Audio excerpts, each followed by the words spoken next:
చాయ్వాలా నుంచి సీఎంగా, సీఎం నుంచి పీఎంగా నరేంద్ర మోడీ రాజకీయ ప్రస్థానం ఎలా సాగింది? మోడీని తిరుగులేని రాజకీయ శక్తిగా ఎదిగేలా ఏ అంశాలు పనిచేశాయి? 3 సార్లు పీఎంగా మోడీ సాధించింది ఏంటి? ప్రపంచ దేశాల్లో ఆయనకున్న గుర్తింపు ఏంటి? నరేంద్ర మోడీ పూర్తి రాజకీయ విశ్లేషణ మీ తెలుగు అప్డేట్స్ లో ఒలుక్కేయండి.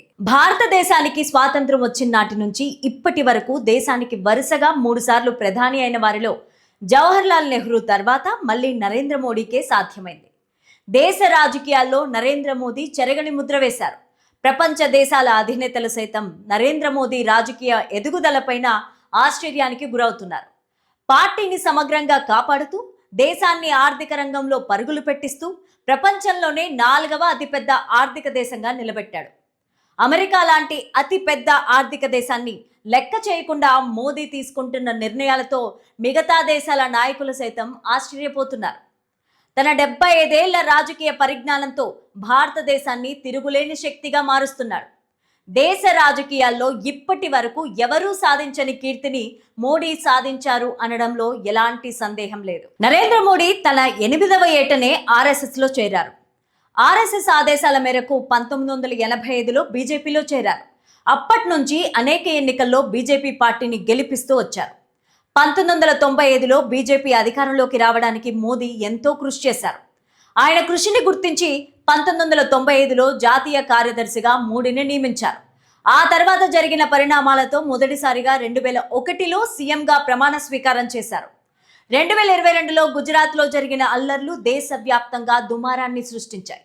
గుజరాత్ అల్లర్లకు ముస్లింలే కారణమని అప్పట్లో నరేంద్ర మోదీ చేసిన కామెంట్స్ తీవ్ర ఆందోళనకు దారితీశాయి.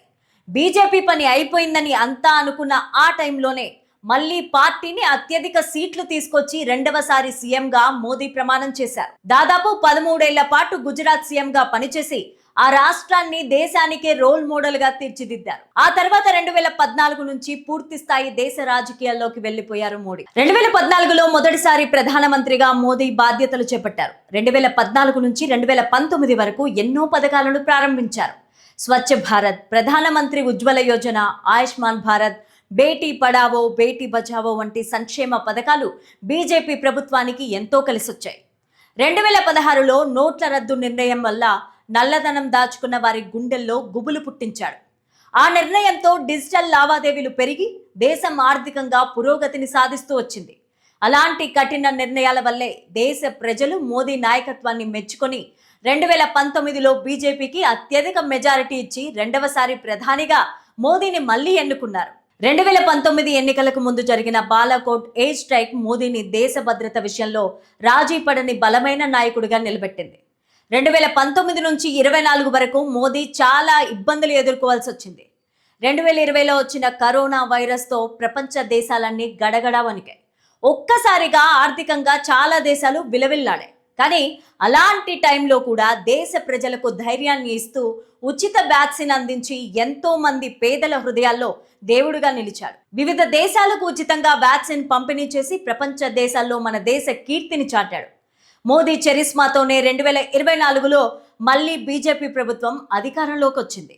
2019లో బాలాకోట్ స్ట్రైక్, ఆర్టికల్ 360 రద్దు, అయోధ్య రామ మందిర నిర్మాణం వంటి అంశాలు మోడీ 3వసారి ప్రధాని అయ్యేందుకు కలిసొచ్చిన అంశాలు. బలమైన హిందుత్వ ఓటు బ్యాంకు కలిగి ఉండడమే ఆయనను తిరుగులేని రాజకీయ శక్తిగా ఎదిగేలా చేసింది.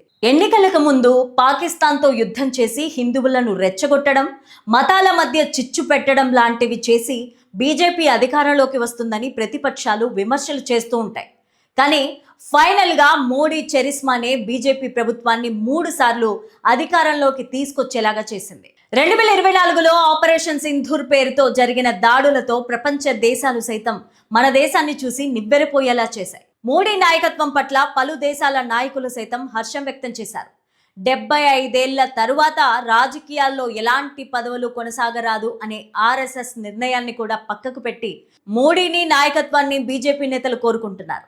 సీఎం నుంచి పీఎం దాకా మోడీ రాజకీయ ఎదుగుదల ఎంతో మందికి స్ఫూర్తిదాయకం. 4 సార్లు సీఎంగా, 3 సార్లు ప్రధానమంత్రిగా దేశానికి విశ్రాంతి విరామం లేకుండా సేవలు అందిస్తూ వస్తున్నారు.